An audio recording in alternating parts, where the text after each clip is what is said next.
El capítulo 6 de Génesis, 6 del versículo 7 hasta el 22. Voy a leer en el nombre del Padre, del Hijo y del Espíritu Santo.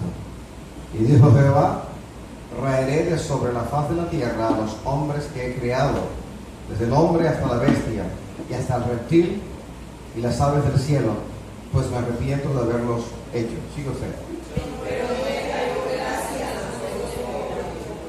Estas son las generaciones de Noé. Noé, varón justo, era perfecto en sus generaciones, con Dios caminó Noé. Noé 3 hijos, a Sem, a Cam y a Jafet. Y se corrompió la tierra delante de Dios, y estaba la tierra llena de violencia. Y miró Dios la tierra, y he aquí que estaba corrompida, porque toda carne había corrompido su camino sobre la tierra. Dijo pues Dios a Noé: he decidido el fin de todo ser, porque la tierra está llena de violencia a causa de ellos. Y he aquí yo los destruiré con la tierra. Hazte un arca de madera de gofer, harás aposentos en el arca, y la calafetearás con brea por dentro y por fuera. Y de esta manera la harás: de 300 codos la longitud del arca, de 50 codos su anchura, y de 30 codos su altura. Una ventana harás al arca, y la acabarás a un codo de elevación por la parte de arriba, y pondrás la puerta del arca a su lado, y le harás piso bajo, segundo y tercero. Y he aquí yo traigo un diluvio de agua sobre la tierra, para destruir toda carne en que haya espíritu de vida debajo del cielo. Todo lo que hay en la tierra morirá. Mas estableceré mi pacto contigo, y entrarás en el arca, tú y tus hijos, tu mujer y las mujeres de tus hijos contigo. Y de todo lo que vive, de toda carne, 2 de cada especie meterás en el arca, para que tengan vida contigo, macho y hembra serán. De las aves según su especie, y de las bestias según su especie, de todo reptil de la tierra según su especie. 2 de cada especie entrarán contigo para que tengan vida. Y toma contigo de todo alimento que se come y almacénalo, y servirá de sustento para ti y para ellos. Todos el 22. Y lo hizo así Noé, hizo conforme a todo lo que Dios le mandó. Puede tomar asiento.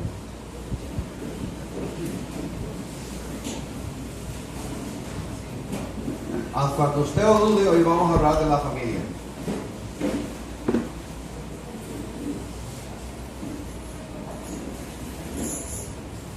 No sé cuál es tu edad, no sé cuántos años hayas cumplido o vayas a cumplir. No sé cuándo naciste y las circunstancias de tu nacimiento, pero sí sé que tú no sabes, que yo no sé, que no sabemos el día de nuestra defunción, el día en el cual vayamos a partir de esta tierra. No lo sabemos. Esto significa que como seres humanos debemos estar al pendiente de qué estamos haciendo y de cómo anda nuestra relación con el que sustenta nuestra vida. La vida es demasiado frágil y demasiado corta. ¿Por qué corta? Porque si yo la comparo con la eternidad, absolutamente nada es. Es un suspiro. El Señor nos ha dado la vida y nos ha hecho responsables, mayordomos de lo que Él nos ha dado, la vida. La vida es frágil porque si una enfermedad no nos ha tocado, ha sido por la misericordia del Señor. Aunque nosotros nos bañemos, nos limpiemos y hagamos las cosas para procurar asepsia, higiene en todo momento, aún así estamos expuestos a todo tipo de males, a todo tipo de enfermedades, una bacteria, un virus, o algún accidente, algún cataclismo, alguna tragedia. Y sé que si más de 4 cosas no nos han ocurrido, no ha sido por tu sagacidad, ni por mi inteligencia, que tal no existe, sino porque a Dios le ha placido extender su diestra, guardándonos y cuidándonos de todo mal. Hay enemigos que han salido al acecho contra tu vida y de eso no te has dado cuenta. Sin embargo, el Señor ha sido tan bueno que te ha guardado. Más son las cosas que han estado a punto de ocurrirte, de las cuales Dios te ha librado, que aquellas de las cuales ya sabes o ya eres consciente que el Señor te guardó y te libró.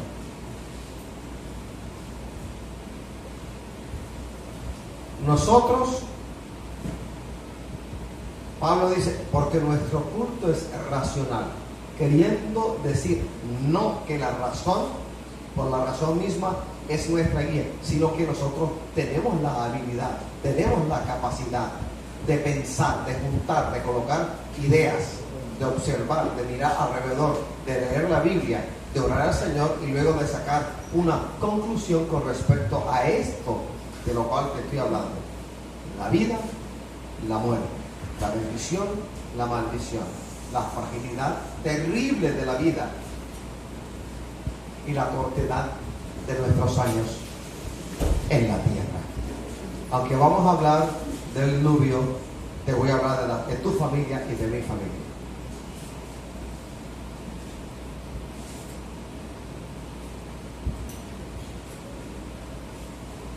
Empecemos hablando de Noé. Hagamos una semblanza rápida de este personaje que aparece en la Biblia, en el Antiguo y en el Nuevo Testamento. La palabra Noé, el nombre Noé, significa descanso. Hijo de Lamec, como lo referencia Génesis 5 en los versículos 28 y 29. Era un hombre justo en medio de una generación corrompida. Lo puede leer en su casa, ahora no. Génesis, versículo 6, capítulo 6, versículos 8 y 9, también Génesis 7, versículo 1. La figura de Noé en el Antiguo y el Nuevo Testamento es motivo de estudio, de meditación por parte nuestra, de quién fue él, de cómo se condujo con Dios y de cómo libró su familia de un diluvio de aguas, como dice la palabra. Voy a leer Ezequiel 14:14. Dice: si estuviesen en medio de ella estos tres varones, Noé, Daniel y Job, ellos por su justicia librarían únicamente sus propias vidas, dice Jehová el Señor. El pasaje de Ezequiel 14:14 está hablando del juicio del Señor sobre la tierra, sobre el pueblo judío y sobre pueblos gentiles que directa o indirectamente tuvieron que ver con la historia del pequeño estado de Judá. Y para hablar de justicia, mira lo que dice el Señor. Menciona a tres: a Noé, a Daniel y a Job. Habla de la justicia que hubo en ellos. Y dice que si ellos se plantasen delante de él para evitar su juicio sobre la tierra, lo único que estos tres personajes bíblicos lograrían sería librar su propia alma. Pero la decisión del Señor ya estaba dada, el asunto estaba listo. La resolución del asunto del juicio del Señor sobre la tierra ya estaba listo. Así es que cuando hablamos de justicia, estamos hablando de un personaje del cual hoy extensamente vamos a hablar. Justicia. ¿Qué es justicia según la palabra? No voy a entrar en jurisprudencia, yo no soy abogado. Y aunque he leído mucho acerca de eso, no lo voy a hacer. No voy a hablar de la justicia que el hombre clama. Vamos a hablar de la justicia desde la perspectiva de la Sagrada Escritura, desde la perspectiva de la Biblia. El método de Dios para salvar al hombre, quien quiera que sea, nunca lo ha cambiado. Fue válido en el Antiguo, es válido en el Nuevo Testamento. Habacuc 2:4 dice: mas el justo por la fe vivirá. He ahí el método divino para salvar al hombre. El hombre es salvo por medio de la fe. Y la fe no es heredada, no está en el ADN de ningún ser humano. La fe, dice Pablo en Efesios 2:8, la fe es un don de Dios. Y no es por obras para que nadie se gloríe. Es un don de Dios. Entonces, cuando yo acepto a Jesucristo, porque Él se me reveló primero, nadie en la historia de la humanidad buscó a Dios a modo propio, espontáneamente, o que haya salido de su corazón. Nadie lo hizo. Nadie lo hace. Es el Espíritu Santo, es el Padre, el Hijo, a través de la persona del Espíritu Santo, quien ejerce una tremenda influencia sobre ti y sobre mí, y nos constriñe, nos persuade de pecado, redarguye de pecado en nuestra conciencia, e hizo posible que tú y yo naciésemos de nuevo. Nacimos de nuevo no por tu voluntad, no por papá o mamá, no por geografía, no por historia, sino porque a Dios le plació no mirar el grande pecado que había en nosotros, sino la ingente necesidad de salvación, de redención que había en todo nuestro ser. Cuando llegamos a los pies de Cristo, porque el Espíritu dio el paso primero hacia nosotros, cuando aceptamos a Cristo como nuestro único y suficiente Salvador, ya habíamos sido persuadidos de que éramos pecadores y que necesitábamos con urgencia el perdón de Dios y su ayuda sobrenatural por el Espíritu para no volver a caer en las de antes. A partir de ahí empezó en nosotros una historia. El hecho de haber nacido de nuevo, el hecho de haber aceptado a Cristo, hizo posible que nuestra historia se partiera en dos: antes de Cristo y después de Cristo. Hizo posible que pasásemos de muerte a vida. También hizo posible que pasásemos de maldición a bendición, de tinieblas a luz, y la vida nuestra se partió en dos. Y cuando volvamos atrás, terca, obstinadamente, jamás volveríamos a ser los de antes, porque la indeleble huella de la presencia del Espíritu Santo en nuestra vida jamás se podrá borrar de nuestro ser.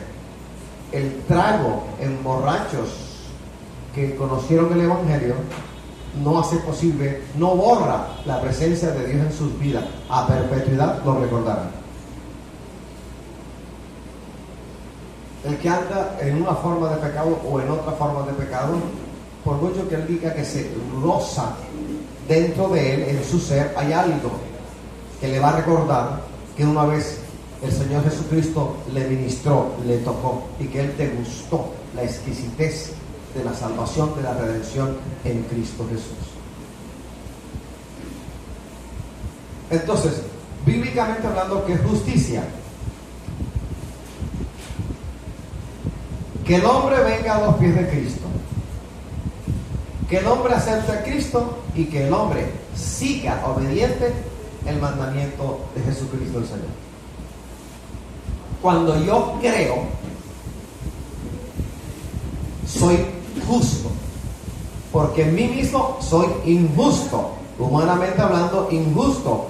¿Qué me hace justo o qué me justifica? Mi fe en Jesucristo el Señor.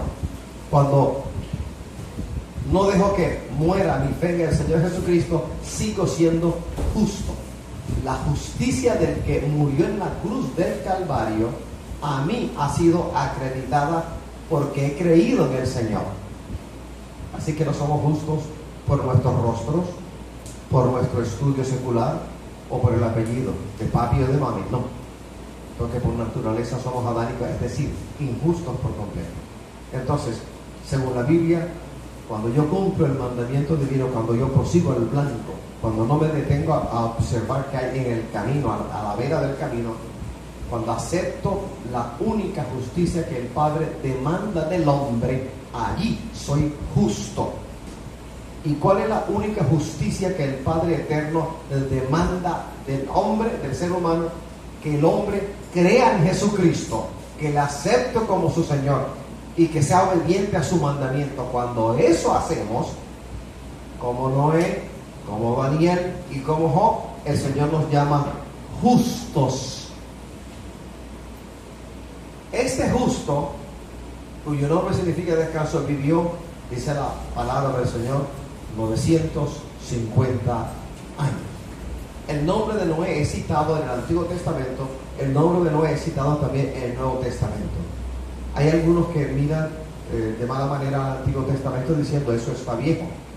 Algunos van a Pablo dice que dejando los rudimentos y según su interpretación mala, cuando Pablo habla de rudimentos se refiere a algo vetusto, algo viejo, y la palabra cuando habla de rudimentos se refiere a fundamento, a la base, a lo que constituye el pilar.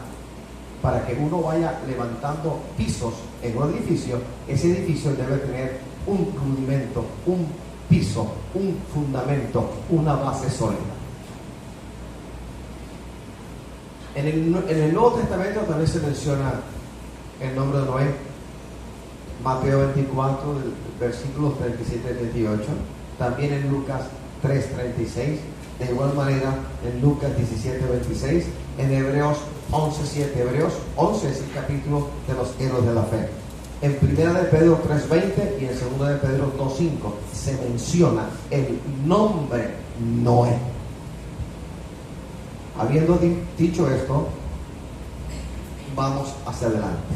La palabra diluvio que aparece en el Nuevo Testamento es cataclysmos. De ahí el término que tenemos en castellano, cataclismo. Un cataclismo es una tragedia de una magnitud gigantesca, colosal. Cataclysmos. De ahí el término cataclismo. El verbo es catacluso, que significa inundar. Para empezar a hablar de lo que el Señor me puso que hablara, me voy a tomar todo el tiempo que sea necesario. No voy a correr. Y usted tampoco. Hemos venido a aprender. Y voy a empezar con Génesis 6:7, que ya lo leímos. Y prosigo con Génesis capítulo 2, 5 y 6. Voy a hacer una introducción. Génesis 2, versículos 5 y 6. Y dice: y toda planta del campo antes que fuese en la tierra, y toda hierba del campo antes que naciese, porque Jehová aún no había hecho llover sobre la tierra, ni había hombre para que labrase la tierra, sino que subía de la tierra un vapor, el cual regaba toda la faz de la tierra. Y de un hecho, de una realidad en el mundo antiguo, en el mundo antediluviano, antes del diluvio, no había llovido. El fenómeno de la lluvia no había empezado, el Señor no lo había empezado. Como dice allí, un vapor subía de la tierra, el cual regaba toda la faz de la tierra. Ese punto, ese hecho, el Señor lo habría de tomar como punto de partida para fustigar a esa antigua comunidad corrompida y violenta, y para que su siervo Noé predicase acerca de algo que no había ocurrido, un verdadero tropiezo. Para los antiguos antediluvianos, un verdadero tropiezo. Alguien se puso en medio de ellos, delante de ellos, a predicar acerca de algo que nunca había ocurrido y que por ende sus ojos nunca habían observado. Un verdadero tropiezo. En el Nuevo Testamento, cuando uno lee los primeros capítulos 1, 2 y 3 de Primera de Corintios, uno entiende lo que el Señor ha hecho. Porque en la antigüedad griega, en los tiempos de Pablo, primer siglo de la era cristiana, aún había una tremenda influencia helena o griega, aun cuando el Imperio Romano era el imperio de turno, culturalmente hablando, lingüísticamente hablando, dominaba todavía Grecia.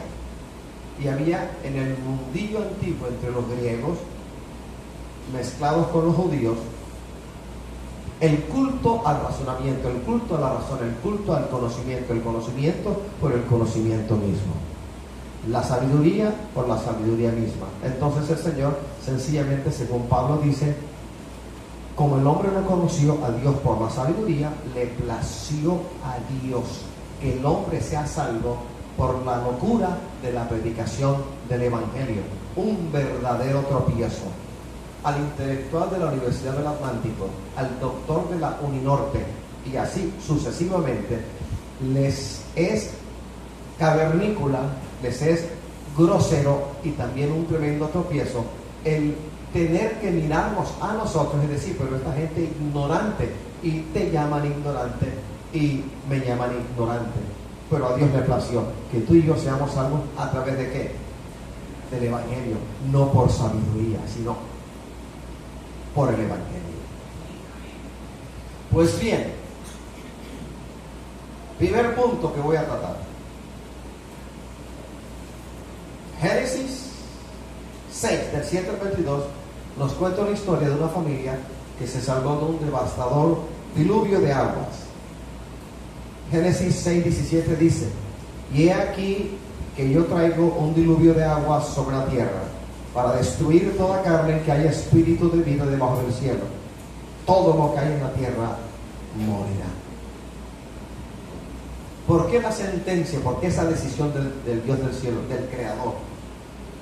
Fue el castigo de Dios debido a dos cosas: corrupción y violencia. Cuando la corrupción se une a la violencia, estamos ante la presencia de la autodestrucción del hombre por el pecado. El hombre se destruye a sí mismo cuando es corrupto y cuando es violento. Génesis 6:11 dice: y se corrompió la tierra delante de Dios. Se corrompió la tierra delante de Dios, y estaba la tierra llena de violencia. Así que no lo estoy inventando, sino que lo tomo de la Sagrada Escritura. Corrupción y violencia.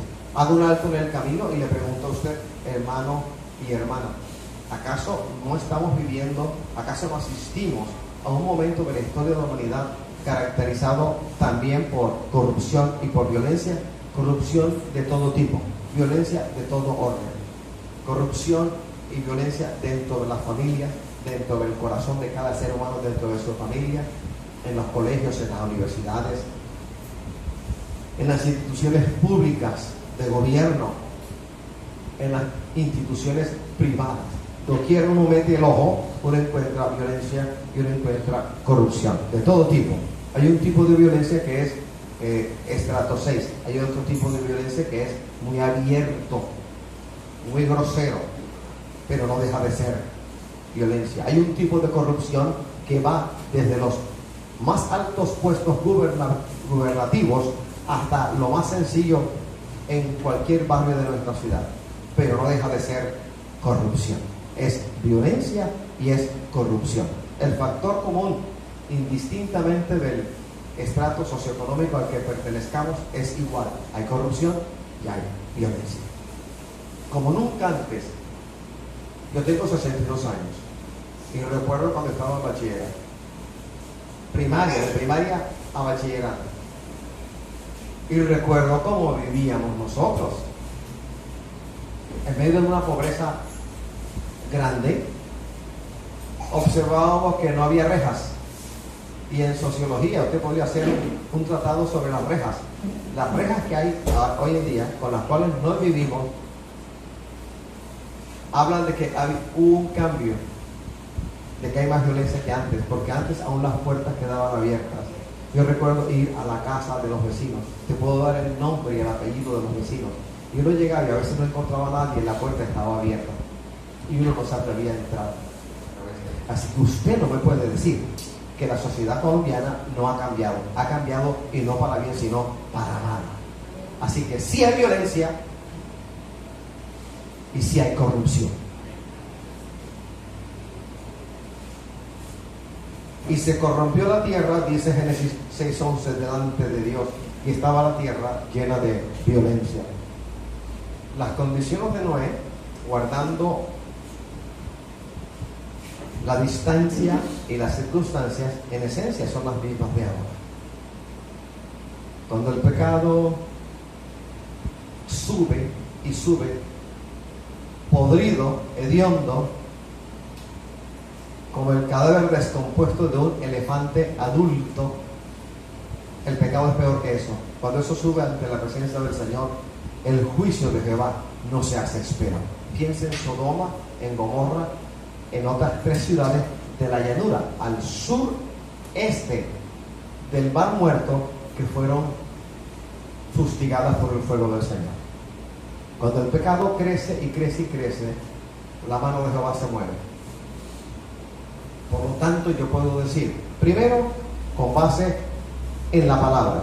Segundo, con base en lo que yo observo. Y tercero, con base en lo que el Señor a mí me ha revelado, puedo concluir y puedo decir que esta ciudad está a puertas de un juicio terrible del Señor.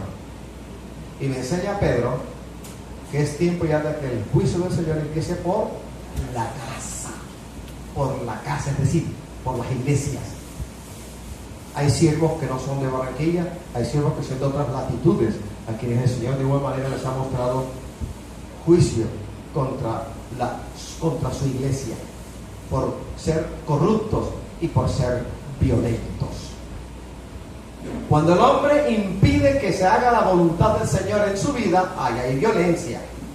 Cuando el hombre, sea quien sea, indistintamente del cargo que ocupe en su iglesia local, impide que se haga la voluntad de Dios en su congregación, allí hay violencia y la ira de Jehová cae. Cuando uno predica acerca de este tema, algunos dicen, con ese tema a mí me dan palo. Utiliza la expresión, usted predica y nos da palo. Otros dicen, ¿cómo puede ser el Señor el causante de un tremendo de cataclismo sobre nuestra vida, siendo un Dios de amor? Y el que tal dice, apunta mal, erra al blanco, peca, porque no sabe el devenir de Dios. El Señor no cambia, el Señor es una sola pieza, Él no cambia. La ley moral de Dios jamás ha cambiado y jamás cambiará. Cambiaron las dispensaciones, cambiaron las leyes sacerdotales en cada dispensación, pero la ley moral de Dios es intacta, intacta. Cuando el Señor me llamó a mí, perdón que le hable de mí, pero no, es el ejemplo que tengo más cerca de mí. Cuando yo llego a los pies del Señor, el Señor no solo empezó a tratar conmigo, sino a tratar con la familia que me había dado, esposa e hijas, y de paso a tratar con la familia de la cual yo provengo. Cuando el Señor llama a un ser humano en un núcleo familiar, créame que a él solamente no lo está llamando, créame, a ella solamente no la está llamando una familia, porque nuestro Dios es un Dios de familia. La primera institución que Dios creó para el hombre se llama la familia. Génesis 2:24 dice, por lo tanto dejará el hombre a padre y a madre y se unirá a su mujer y los dos serán una sola carne.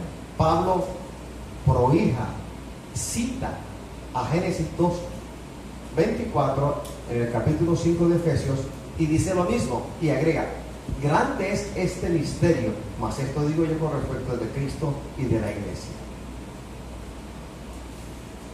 Así que no ponga como precámbrico, como antediluviano, como irreal el hecho de que nosotros tengamos a un personaje con una lección práctica para ti y para mí en el Nuevo Testamento y que hablemos de este tema. Aunque muchos digan, cuando se habla de juicio, el pastor nos da palo, yo no lo creo, porque no es así. O, ¿qué dirá el hijo rebelde, contumaz, terco, obstinado, que no estudia, que pierde el año académico, que hurta ciertas cosas en la casa para comprar no sé qué cosas más fuera de la casa? Cuando el papá y la mamá lo regañan, ¿qué va a decir? Pesados, obstinados, déjeme quieto, déjeme mi libertad. ¿Qué va a decir el hijo? ¿Y qué van a decir los padres? Padre que no regaña al hijo que ha cometido una falta es un padre que no ama a su hijo, no lo ama. El capítulo 12 del libro de Hebreos deberíamos releerlo por enésima vez. Dios a quien toma por hijo disciplina, y al que ama azota. ¿Cómo tú me vas a decir a mí que amas a tu hijo, que hace pilaturas, que hace cosas serias y no lo vas a regañar? O tú aquí tú es, ay, qué pelado tan tremendo. Yo también era así. Y se te olvidó que por ser así casi te arrancan la vida. O estuviste en la cárcel. O te dispararon. O quisieron matarte. Y te vas a comparar con tu hijo. Y no lo vas a regañar. Pues si usted no lo regaña, la calle va a disciplinar a tu hijo. Y la calle disciplina de mala manera. Sin misericordia. Porque Dios tiene misericordia. El hombre no tiene misericordia del hombre. Cuando David pecó, el Señor le puso a escoger A, B, C. Él dijo, no, Señor, tú. Porque el hombre no tiene misericordia del hombre. Alabados al Señor. Te quiero decir que cuando yo llegué a los pies del Señor, el Señor no estaba pensando solamente en Wilfrido. Estaba pensando en Josefina, en Lorena y su familia, en Giselle y su familia, en Melissa y su familia. Y estaba pensando en toda la familia inmensa de la cual yo soy el último en nacer. Soy el último hijo de 10. Estaba también pensando en ellos. En papá y en mamá también estaba pensando en ellos. Porque Dios es un Dios de familia. Es decir, a través de un miembro de un grupo familiar, el Señor intenta reconciliarse con el resto de miembros de esa familia. Dios es Dios de familia. Por eso cuando uno tercamente, de mala manera, se va del Evangelio, el círculo de protección que el Señor da a sus hijos se rompe, porque el pecado es lo único que puede romper ese círculo protector. ¿Por qué un brujo? ¿Por qué una bruja dice, yo no puedo entrar a esa casa? No puedo. ¿Por qué dice, yo no puedo entrar? Porque Jehová forma un círculo de protección divina alrededor de sus hijos y por extensión, por el pacto con cada uno de nosotros, el resto de la familia nuestra, el Señor extiende la mano. Y aun cuando la salvación es personal, a cada miembro de mi familia le toca arrepentirse de su pecado. Eso lo sé, eso es cierto, pero no es menos cierto que el Señor, por el pacto que tengo con Él, en la sangre del nuevo pacto, Él extiende su diestra y guarda los pasos de cada miembro de mi familia, porque es parte del pacto. En la sangre del Cordero. Y Dios es un Dios de pacto. Alabados al Señor. Segundo punto. Dice la palabra de Noé. Noé, varón justo, ya hablamos de justicia, caminó con Dios. Génesis 6:9 dice, estas son las generaciones de Noé. Noé, varón justo, era perfecto en sus generaciones. Con Dios caminó Noé. ¿Qué es caminar con Dios? Enoc también caminó con Dios. Y muchos santos antiguos caminaron con Dios. También nosotros podemos caminar con Dios. Caminar con Dios significa estar bajo su bendición. Y para estar bajo su bendición se necesita que nosotros, por muy débiles que seamos, tomemos la decisión seria, una vez y para siempre, de hacer lo bueno y de seguirle a Él. Por muy débil que sea el hombre, en lo que tú y yo llamamos corazón, le es suficiente al Padre Eterno que ese hombre tome la decisión de no pecar, porque allí el Padre le asistirá. Así que nuestra debilidad ni siquiera el Señor la acepta como excusa. No la acepta. Que yo soy débil. Y yo no, hermano, yo no. ¿Cuál es la diferencia? De pronto la diferencia entre tú y yo es que cuando yo llegué a los pies del Señor, descubrí rápidamente que en mí no había ninguna capacidad para decirle no al pecado. Que esa capacidad venía de Dios. Por lo tanto, me arrojé en confianza en los brazos de amor del Señor, porque de Él viene el oportuno socorro. Y le podría dar experiencia, que no voy a compartir ahora, acerca de cómo el Señor a uno lo asiste, tan solo cuando el hombre toma la decisión de decirle no a lo malo. Cuando usted le dice no a lo malo, el Padre te ayuda, el Espíritu Santo te sustenta, pero Él necesita que tú ejercites lo que Él te dio, y es libre albedrío, tomar la decisión de no pecar. La única condición que Dios nos pone para que andemos con Él, caminemos con Él, es que no pequemos. Y para no pecar necesitamos el influjo, la ayuda sobrenatural del Espíritu Santo. Y tú no estás solo. Desde que te convertiste al Señor, jamás has estado solo o sola. Antes de ser cristiano evangélico, tampoco anduviste solo. ¿No te acuerdas o no tienes memoria de que te pasaron ciertas cosas extrañas? Y el Señor te guardó de cada una de ellas. Tercer punto. ¿Qué dice Mateo 24, versículos 37 al 39? Yo lo voy a leer. Mas como en los días de Noé, así será la venida del Hijo del Hombre. Porque como en los días antes del diluvio estaban comiendo y bebiendo, casándose y dándose en casamiento, hasta el día en que Noé entró en el arca. Y no entendieron hasta que vino el diluvio y se los llevó a todos. Así será también la venida del Hijo del Hombre. Estas palabras no son del pastor Wilfredo, estas palabras son del pastor Jesucristo. Por lo tanto, allá usted si no cree lo que el Señor dice, yo sí lo creo.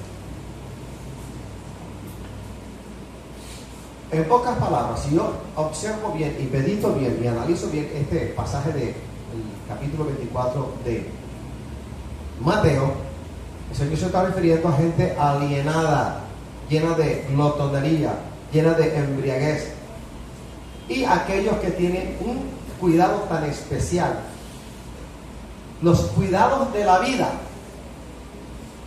que ahogan, que matan la espiritualidad. No estoy diciendo que usted abandone su trabajo, porque la Biblia claramente habla de la responsabilidad que tenemos con nuestra casa. El que no provee para los suyos y mayormente para los de su casa ha negado la fe, y es peor que un incrédulo. Un consejo paulino a un joven pastor, Timoteo, para una congregación en la cual había adultos y había jóvenes y había viudas.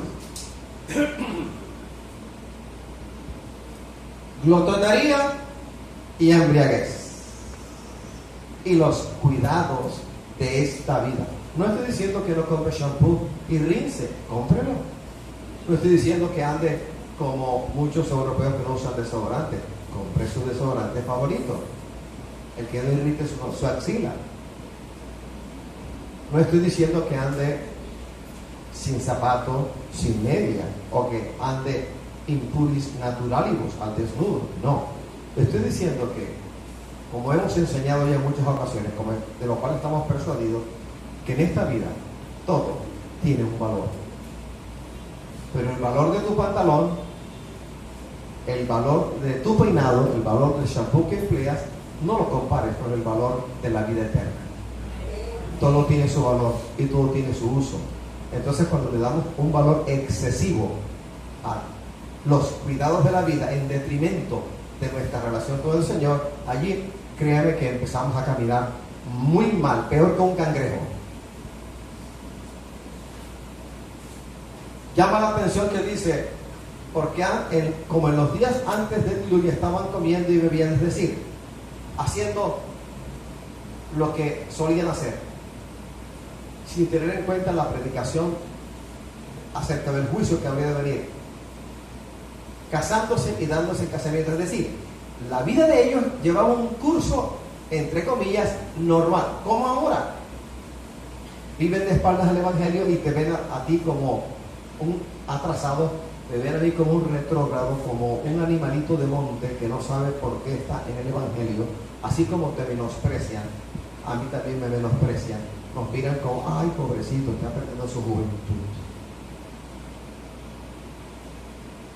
Ay, pobrecito, el pastor le mete la mano en el bolsillo y le roba. Darse en casamiento. La expresión darse en casamiento, el verbo dar en casamiento es ganizo en griego bíblico. Y literalmente significa dar la hija en casamiento, que era la costumbre oriental. Eso nos recuerda el desposorio y modernamente el compromiso nupcial. Recuerda que, por ejemplo, un ejemplo de desposorio, el de María y José. María concibió por obra y gracia del Espíritu Santo, no después de haberse casado, no, estaba durante el desposorio. El desposorio era una figura en la cual las dos familias, la del varón y la de la varona que querían casarse, se unían y tenían como testigos miembros de su comunidad. Y se anunciaba que estos dos se iban a casar y se apartaba la fecha para el matrimonio. Así que desposorio en términos bíblicos, en términos judíos, en términos modernos, tendríamos que decir el compromiso nupcial, que a veces en general no aparece descrito. Hay una ceremonia en la cual hay unos anillos. Arrabona es el nombre griego bíblico para el anillo de compromiso. De ahí viene la palabra arras, una anticipación del Espíritu Santo a nuestra vida, de la gran felicidad que nos espera en el cielo eterno, si es que clasificamos, ¿oye?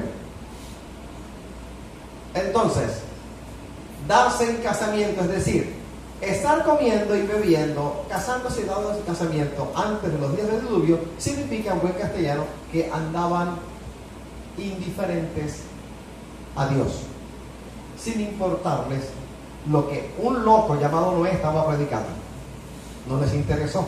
Y ahora, ¿quién presta atención a nuestro anuncio del Evangelio? Sí, hay muchos todavía que están prestando atención al Evangelio, pero la mayoría, el grueso de la humanidad, vive de espaldas al Cristo que resucitó. Vive de espaldas. Y este Cristo que predicamos exige exclusividad. No pide de ti, no pide de mí migajas.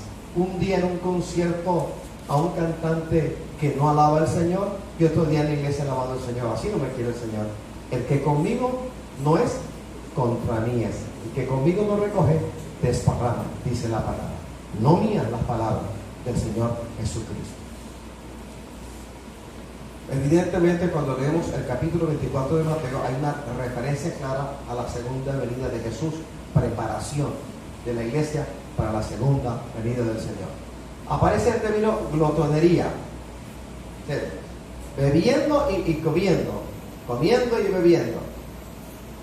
Glotonería, craiple, craipale, que significa el vértigo y el dolor de cabeza producto de beber excesivamente. Náusea de embriaguez, lo traducen algunos, craipale. Hay un autor, Trench, es famoso. Él tiene una obra, sinónimos, y se limita al Nuevo Testamento. Él distingue entre craipale, que es glotonería, y sus sinónimos, mete, M-E-T-H-E, borrachera, oinoflugia, embriaguez, y la palabra comos, con K, como, que significa orgía. Y esta última palabra, comos, se traduce como glotonería en Romanos 13:13. Porque como en los días del diluvio estaban comiendo y bebiendo, casándose y dándose en casamiento, hasta el día en que Noé entró en el arca. Vivir una vida como un pequeño animalito, sin pensar en la eternidad, dándole rienda suelta a los apetitos de la carne, sin importar los apetitos del alma, sin importar la necesidad del alma, es vivir una vida, morir y luego ir al infierno.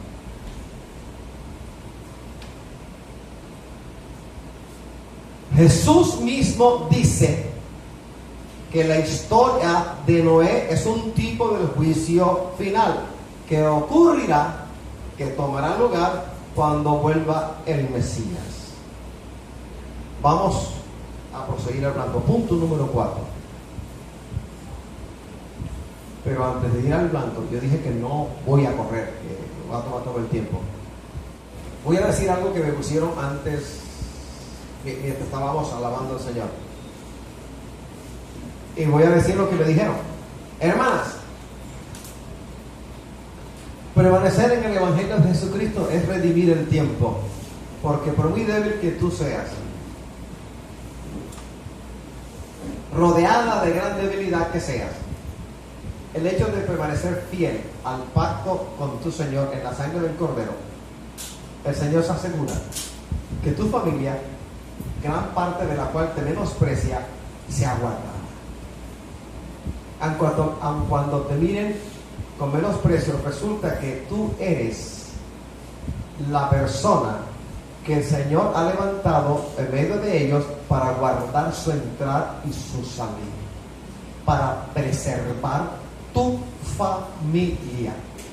Si tú te apartas de Jesucristo, eso que el Señor ha enviado y ha puesto en ti, y si sobre los tuyos, se apartará, se quitará, se borrará. Lo único que hace que el Señor quite su mano de protección sobre nosotros es la práctica del pecado. Si no estamos practicando el pecado, el Señor nos guardará. Y vuelvo a decir, son muchísimas más las cosas de las cuales nos ha librado el Señor que las poquitas que conocemos, en las cuales el Señor sí nos ha librado. Gracias, Señor. Punto 4 de este mensaje. ¿Cómo fue la retribución? ¿Cómo fue la paga o la tribulación que sufrieron? Vamos a responder esto poco a poco. ¿Cómo fue la retribución del Señor al pecado terrible de esa temprana antediluviana comunidad? Fue terrible en la forma como se ejecutó.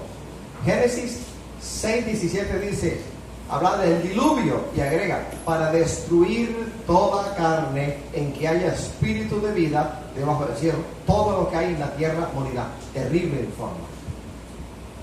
¿Cómo fue la retribución? Universal en alcance. Génesis 6:17 dice, toda carne. Tercero, ¿cómo fue la retribución? Sobrenatural en su origen.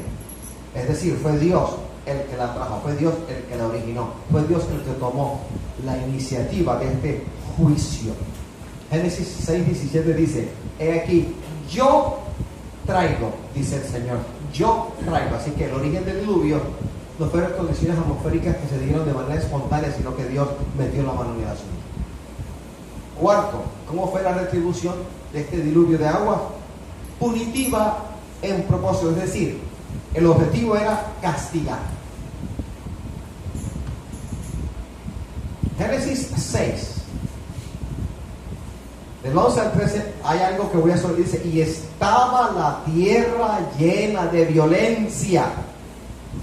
Eso motivó al Señor a iniciar un juicio. ¿Cómo fue la retribución? Quinto, fue fatal en el resultado, absolutamente fatal la consecuencia. Génesis 6:17 dice, todo lo que hay en la tierra morirá. Sexto, ¿cómo fue la retribución? Fue simbólica del juicio final. Mateo 24:39 dice, así será también la venida del Hijo del Hombre. Así como hubo juicio antaño, habrá juicio hogaño. Y por último, ¿qué otra característica tiene esta retribución de Dios? Alguien la evitó por la gracia divina. Génesis 6:18 dice, mas estableceré mi pacto contigo. El Señor le habla al justo Noé y le dice, mas estableceré mi pacto contigo. Por la gracia divina, el justo Noé evitó morir. Y aun cuando tú y yo no conocemos cómo era realmente la relación de Noé con su esposa y con sus hijos y las esposas de estos, yo me atrevería a pensar, porque yo soy ser humano, que no fue por ellos, sino fue por Noé. Noé fue el que tomó la iniciativa. Así que Noé evitó el juicio divino por su gracia, la gracia de Dios. Lo evitó por ser obediente, por ser justo, pero también él no entró solo. Pedro dice que entraron 8 del arca, 8. Él, su esposa, sus 3 hijos y las esposas de estos, 8 personas. Y entraron 8 porque hubo uno que estaba en la brecha, hubo uno que decidió ser justo, obedecer al Señor y llevar a cabo lo que se le mandó a hacer. Fue la fe de Noé lo que le salvó. Construyó el arca porque creyó y obedeció la palabra que se le dio. Una preguntita aquí entre usted y yo. ¿Usted está obedeciendo las palabras que el Señor te ha dado? Hay dos formas que el Señor nos da su palabra. Primero, la Biblia, que muchos no están leyendo. Segundo, por revelación de Dios. Dicha de otra manera, logos, palabra griega que significa palabra, y rema, palabra griega que significa una palabra dada a un hombre en particular, en una situación en particular, con un propósito en particular. Por logos y por rema, el Señor nos ha estado hablando. Él nos habla por el logos y por el rema. Alabado sea Jesús. Así que Noé obedeció, Noé creyó y obedeció la palabra. Otro aplauso al Señor si usted quiere, pues.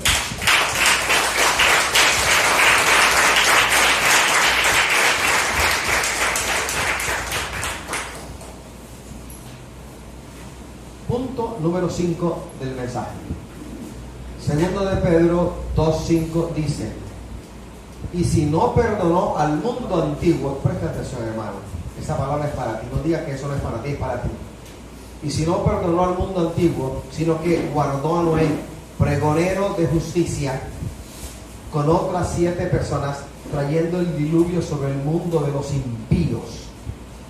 ¿Qué hizo Noé durante el tiempo de la espera? Edificó el arca que el Señor le mandó a llevar a cabo. El modelo del arca no fue el modelo de la mente calenturienta de Noé. El modelo del arca fue el modelo que Dios le dio. Y el modelo de ministerio que tenemos nosotros es el que Dios nos ha dado. No lo voy a cambiar, no lo voy a perforar, no lo voy a bautizar, no le voy a meter agua, sino que lo que Dios me dijo que hiciera, exactamente eso lo voy a hacer, porque allí hay yo bendición y vida eterna. Cualquier visión. ¿Cuál es tu visión? La visión que el Señor me ha dado. Esa es la visión. Se lo digo. Wilfrido prepara a mi iglesia para un encuentro conmigo en las nubes. Ese es el propósito. Y para eso me toca regañarlo a usted, exhortarlo a usted, hablarlo a usted duro, aun cuando muchos dicen, ese mensaje da palo. Palo, porque son pecadores. Palo, porque no resisten la palabra del Señor.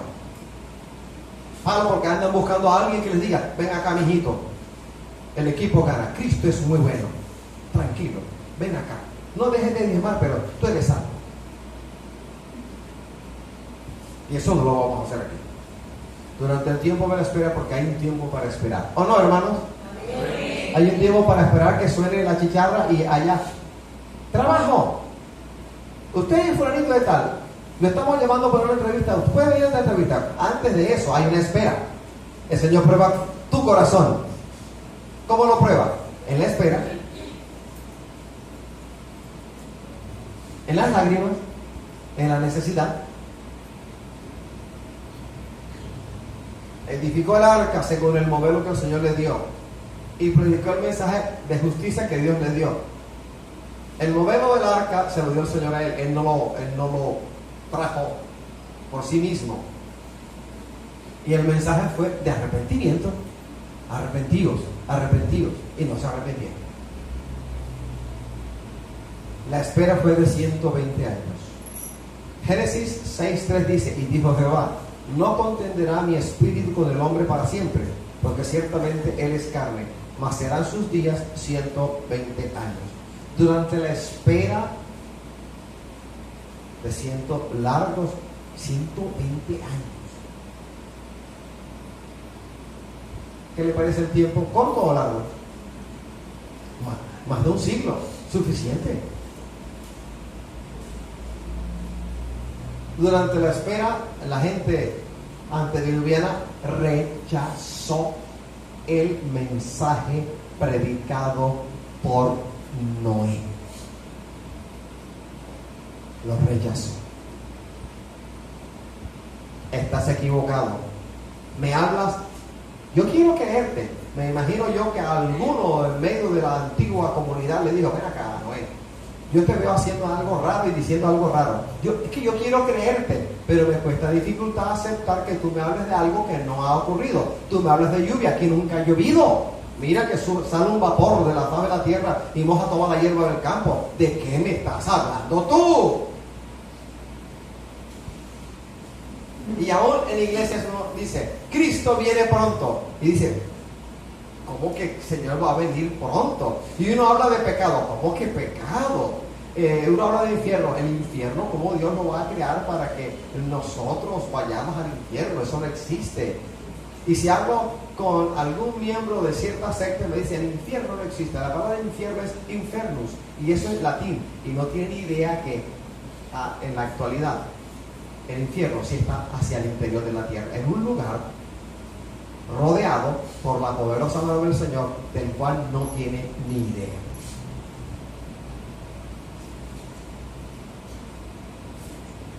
¿Cuánto tiempo llevas tú esperando que el Señor toque la puerta y tú la abras? Por otro lado, ¿cuánto tiempo llevas tú esperando que ciertos familiares tercos, obstinados tuyos, temerarios ellos, se conviertan al Señor?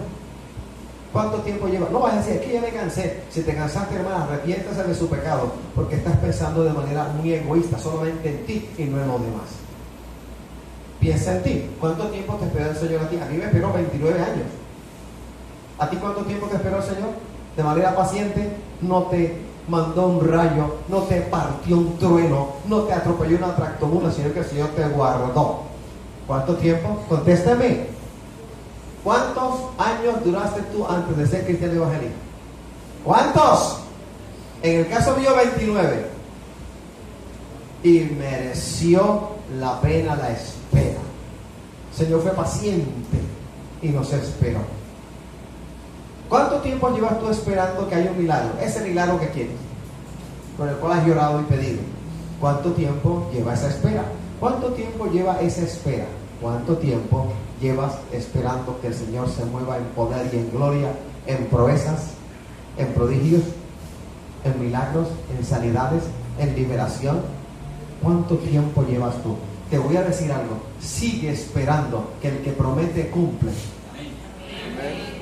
El libro de Números me lo recuerda. Jehová no es hombre que mienta, ni hijo de hombre que se arrepiente. Lo ha dicho, no lo hará. Alabado sea el Señor. Fue después de esta larga espera cuando el Señor cerró la puerta del arca. Dijo, no más. Para cada vida de mucha gente que conocemos, hay un momento en el cual la puerta se va a cerrar y solamente Dios lo sabe. Hay algunos que no saben que están jugando con su propia vida y en un designio que solamente el Señor conoce, porque Él es Dios y justo. En Él no hay ninguna acción injusta. Él sabe cómo proceder y sabe cómo trata a cada ser humano. Yo sé que hay seres humanos que hoy es el último día de vida y van a morir. ¿Y en qué estado van a morir? Cuando el Señor dice no más, es no más. Ya cuando Noé, Daniel y Job se presentan ante el Señor a interceder por esa persona, el Señor dirá no. Escasamente van a librar el alma a ustedes, pero la decisión ya está tomada. Hay un tiempo de espera que solamente el Señor conoce para cada vida.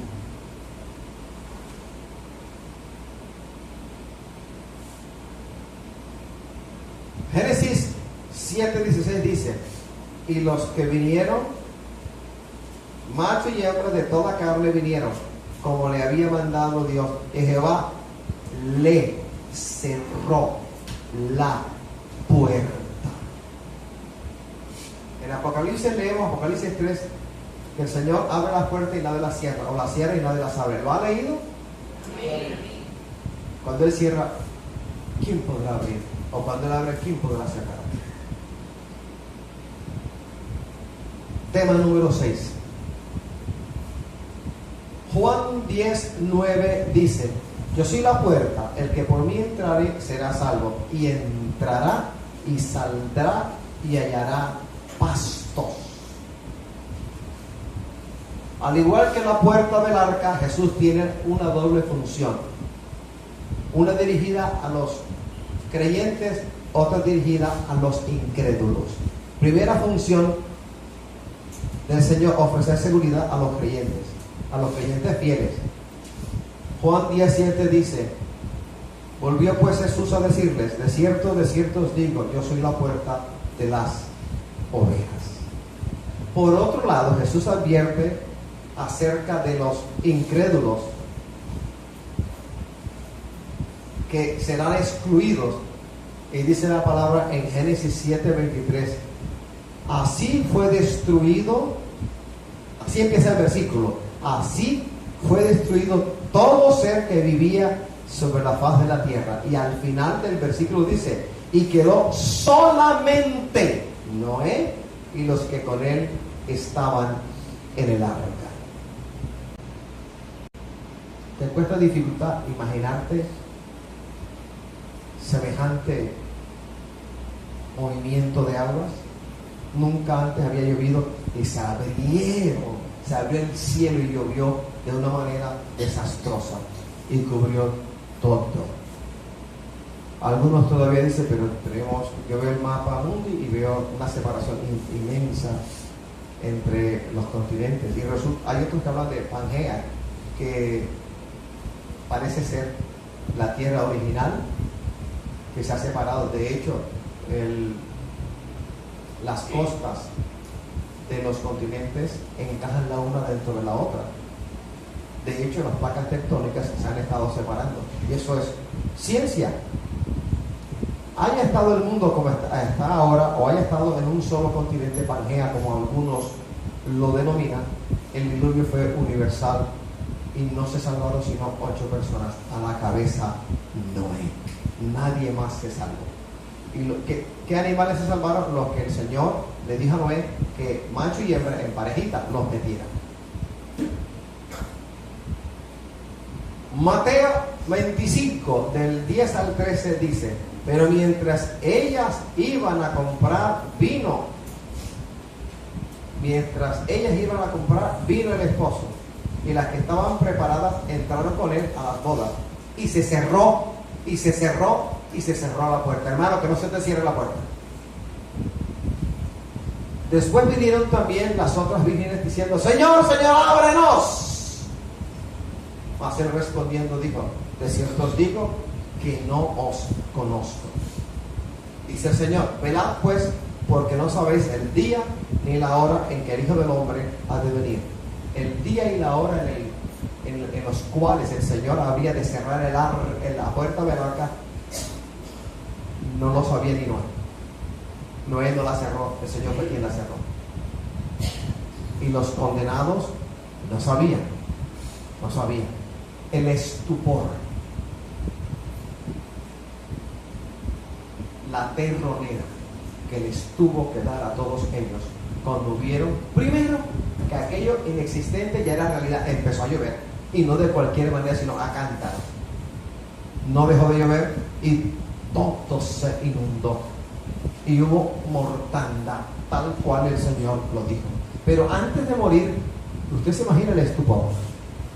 ¿No se imagina alguno diciendo: Noé, yo no me burlo de ti, Noé, abre la puerta, Noé? Pero Noé no cerró la puerta, él no la podía abrir, fue el Señor quien la cerró. El punto 7 del mensaje, los versículos claves en este pasaje de Génesis 6 son el 17 y el 18, definitivamente. Los versículos claves, Génesis 6, versículos 17 y 18, amplían una promesa mesiánica. ¿Dónde encuentro esa promesa? Antes. Génesis 3:15 dice: y pondré enemistad entre ti y la mujer, y entre tu simiente y la simiente suya. Esta te herirá en la cabeza y tú le herirás en el calcañar. A pesar de la escena de pecado y desolación, Dios establece un pacto con un hombre, con Noé y la familia de este hombre. Noé fue salvo por el arca, un tipo del Salvador. Octavo punto.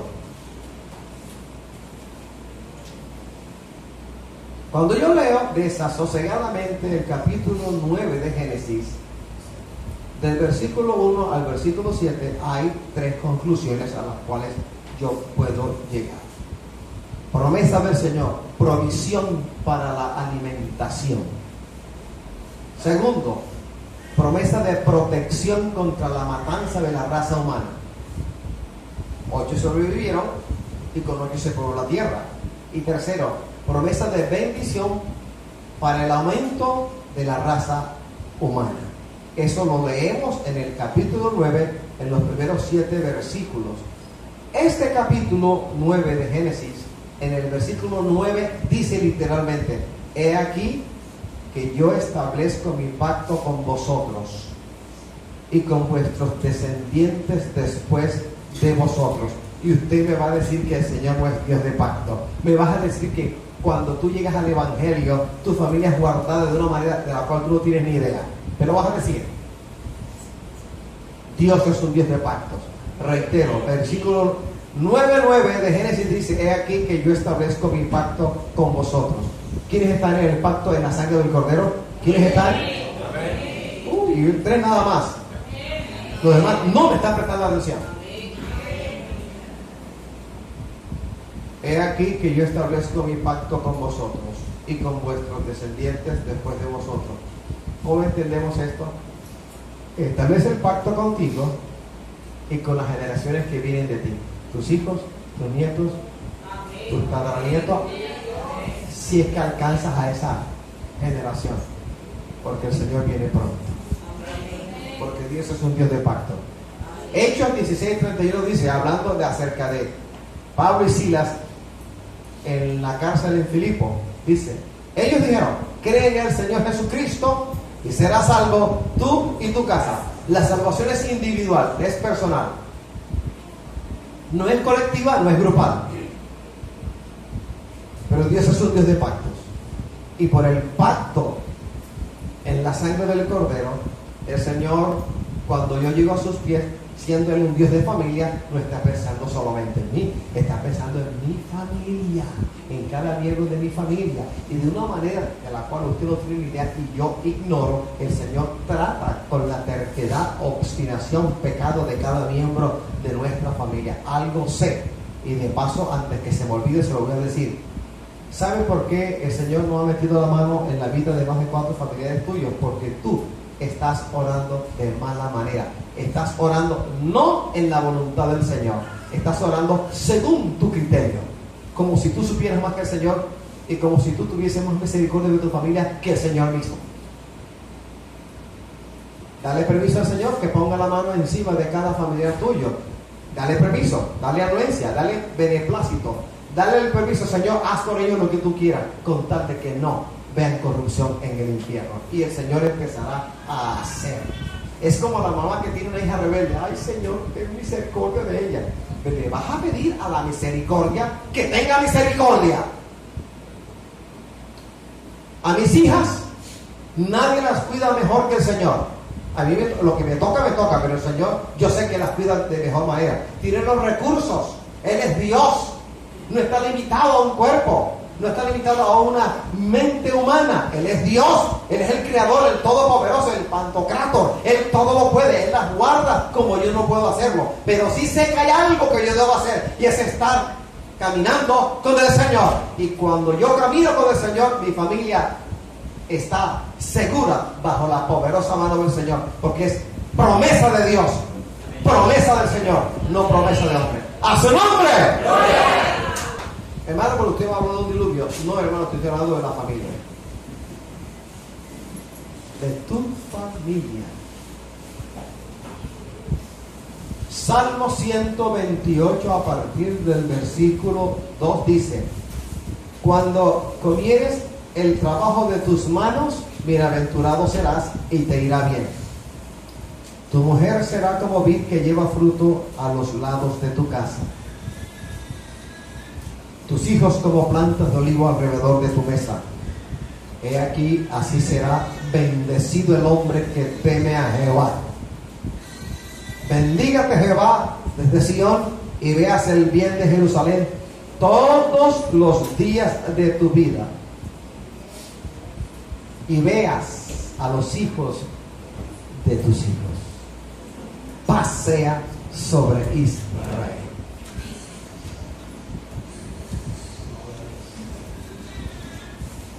Este es el mensaje dirigido a la familia. Hemos utilizado un hecho que muchos niegan ya en las iglesias, el diluvio de aguas. Tu fidelidad. Préstame atención, por favor. No me prestaste atención, hazlo ahora. Tu fidelidad, tu obediencia a Jehová forma un círculo de protección, un cerco divino de protección alrededor de ti y de los tuyos. El palpitar del corazón del Hijo de Dios, fiel y obediente, no pasa desapercibido delante de los ojos de Jehová. En todos tus frentes de batalla, Jehová peleará por ti y te dará la victoria. Ponte de pie.